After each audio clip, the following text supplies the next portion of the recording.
Բարև ձեզ հարգելի գործընկերներ, ես միայն 2 րոպե կարճ նախաբանի տեսքով, այսօր ապրիլի 23-ն է եւ ինչպես ամեն տարի վերջին 25 տարիներին առնվազն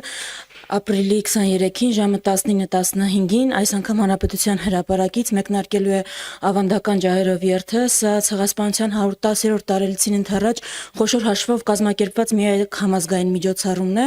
ու մասնակցելով այս միջոցառմանը դուք հնարավորություն ունեք ասելու, որ համաձայն չեք Հայաստանում ընթացող ուրացման քաղաքականությանը, համաձայն չեք ցեղասպանության ժխտմանը, համաձայն չեք մեր իրավունքներից հրաժարման եւ մի կարեւոր դետալ էլ փաստացի մենք շատ ենք խոսում բաժանարար գծերի, շատ ենք խոսում նրանից, որ Հայաստանում կա ատելության քարոզ տարբեր հասարակական խմբերի նկատմամբ եւ դա ճիշտ է,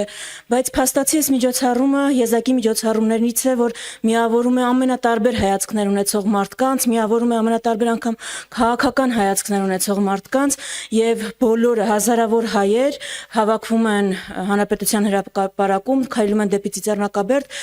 ունենալով մի առանցք, որ մենք ցեղասպանված ժողովրդի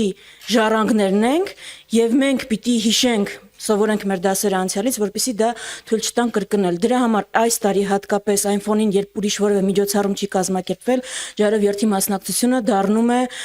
ավելի կարևոր, քան երբևէ եղել է, որովհետեւ փաստացի դա է միակ տեղը, որտեղից մենք կարող ենք ուղերձ հղել Թուրքիային, Ադրբեջանին, որ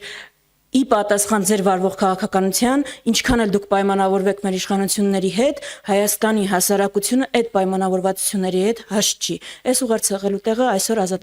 Հանրապետության հրապարակն է 19:15-ին։ Շնորհակալություն, հիմա եթե հարցեր կան որևէ թեմայով, սիրով պատասխանեմ։